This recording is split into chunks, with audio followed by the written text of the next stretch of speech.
Hello. So, I've been thinking about doing a little tutorial series on building different types of Hot Wheels tracks. So, this will be the first episode of that. Okay, so what we're doing here is I'm going to show you the basics of building an oval circuit powered Hot Wheels track. And then in later episodes of this, I'll show more complex builds. So what we're working with today is this right here. This is an older model track booster. Uses batteries. If I recall correctly, these are D batteries. And then the switch turns it on and off. It's pretty loud. I don't know if the newer models are quieter than that, but this is an old model of it. I don't have a newer model, but until I get one, this is enough for showing off how to do this. So, the first thing I want to say is we're going to choose a car and just show you how these work first. In case, that if you didn't already know. So let me run a car just so you can get an idea of how these work.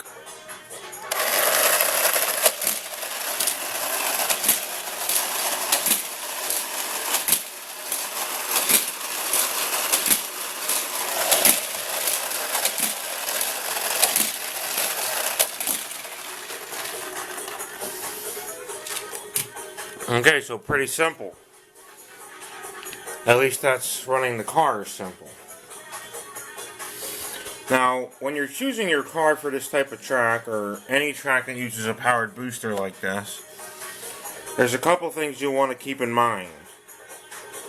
And the two main ones are the type of cars you can use. Now, you can use mostly any type of car, but there are a couple of exceptions. So, for the biggest example is these open-wheeled cars. You never want to run an open-wheeled car through one of these boosters. Doing so will mess up your wheels in the front, bend the axles, and possibly break them off. I learned that the hard way many years ago, and ever since then I have avoided putting any open-wheeled cars through a booster. Just don't do it, you'll break your car. The other thing is, cars with rubber tires, you could run them through. I don't know how well it would work. I'm not going to bother trying because most rubber-tired cars are, collector's editions.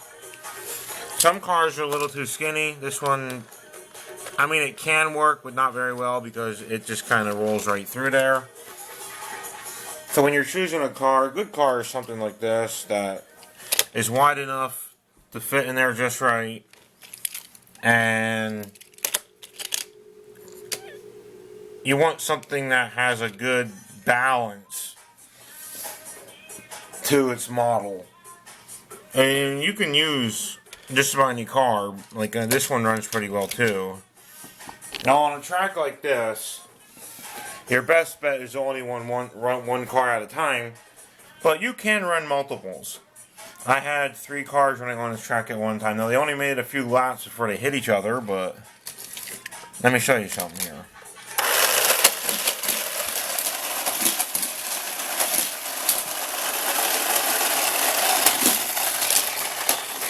As you can tell, they do eventually hit each other.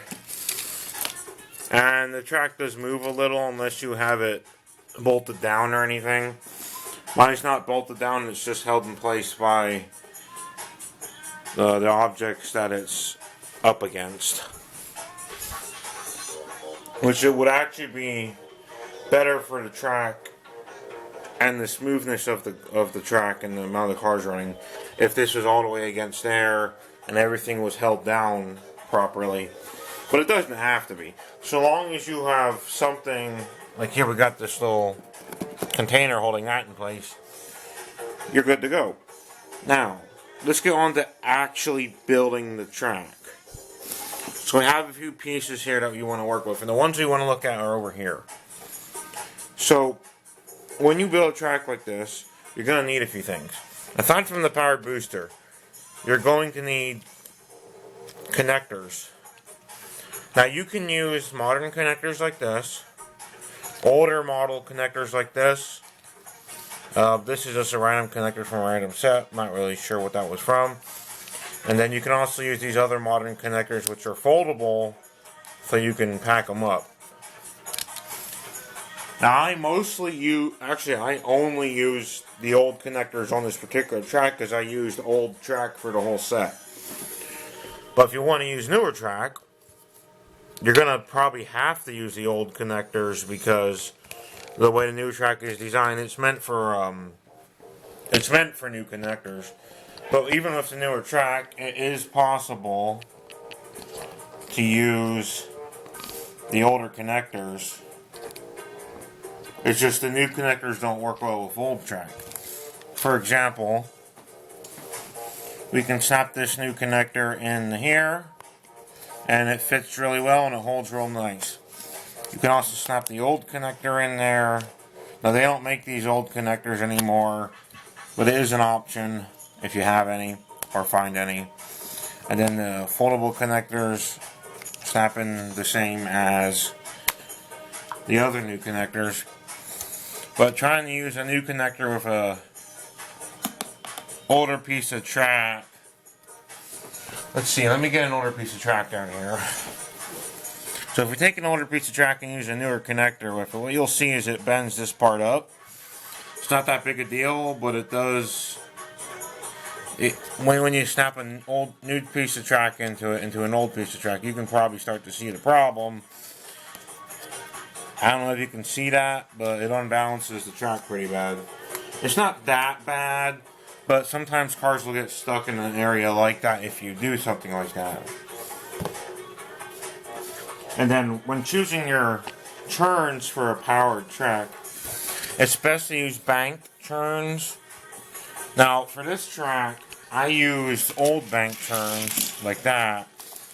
They still make bank churns, I believe, but they're just as good actually.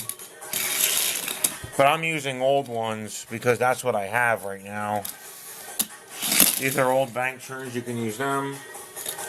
Another option is newer pieces. Now this isn't a super new piece either, but you can use 2 of these or 1 of these and 1 of these other churns to get your car around the churn. This is a newer churn piece. You can use that. Should work just as well as this, although it won't be as banked as that. So your chances of cars going off the track if you use this or this are going to be a little higher. Also, you do not, if you're making a power track, you probably don't want to use the city roads. You want to use track pieces. Now, the city road churn is a bad choice for churns on a track like this because you're almost guaranteed for cars to fly off this track unless they're going really slow. And then when you're coming into a churn, now I didn't do it on this one, but I should have. When coming into or out of a churn, now on this one I did over here, you want to use thicker walls. So you see how these walls are coming up like that?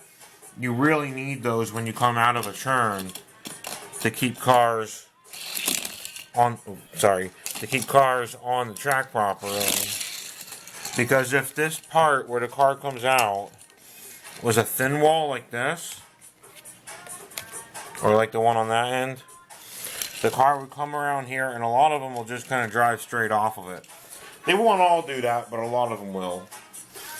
So that's why on this end, where the car goes in and comes back out, I have thick walls on there, on the sides of that.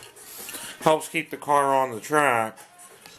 That's what should be up here too, but it's not as big a deal because you're going into the churn here. But it would still be preferable to put a piece of thick walls like that instead of a piece of thin walls. And both old and new track have those types of pieces. So you can get old track with the thick walls like this, or new track with the thick walls like this, and you're good to go.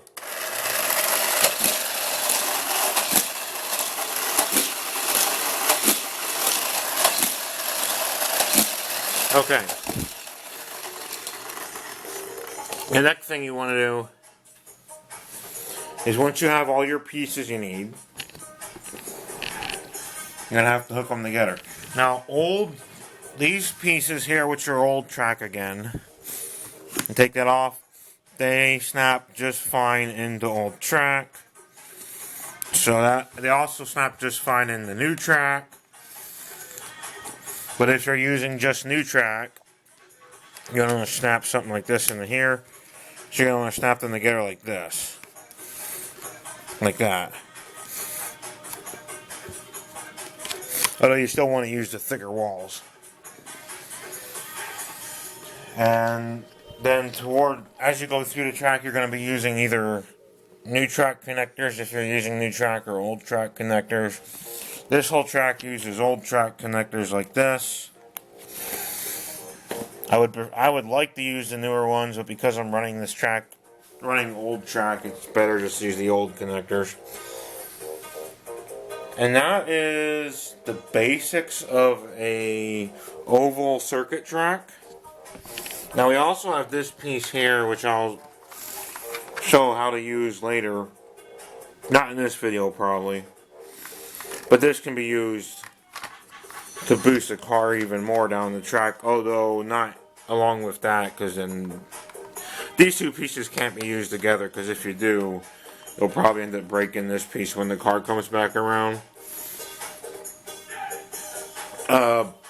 I mean, you could if you were only doing a track that doesn't come around to a full circuit, but that's a video for another day. So, I hope you got a good idea for how to build these basic tracks. What we're going to do next in another video is going to be setting up loops. And we're going to try to set up a loop coming out of the booster.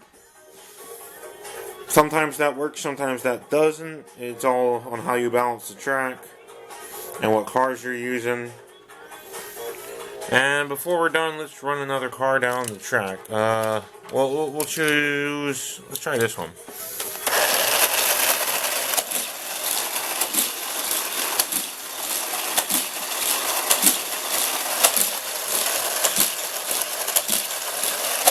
That one's pretty fast.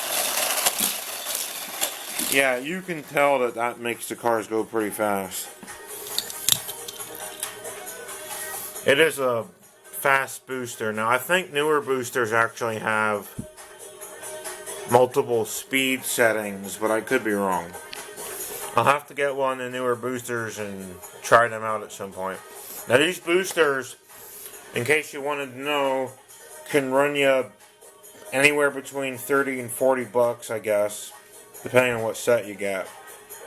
I think the newer ones are $30, but I could be wrong on that. I'll have to double check. Last I checked, I thought I saw the price was either $30, like $29.99, or $39.99. It was something like that. Regular track. I mean, you can buy track packs for like $1.49 or something.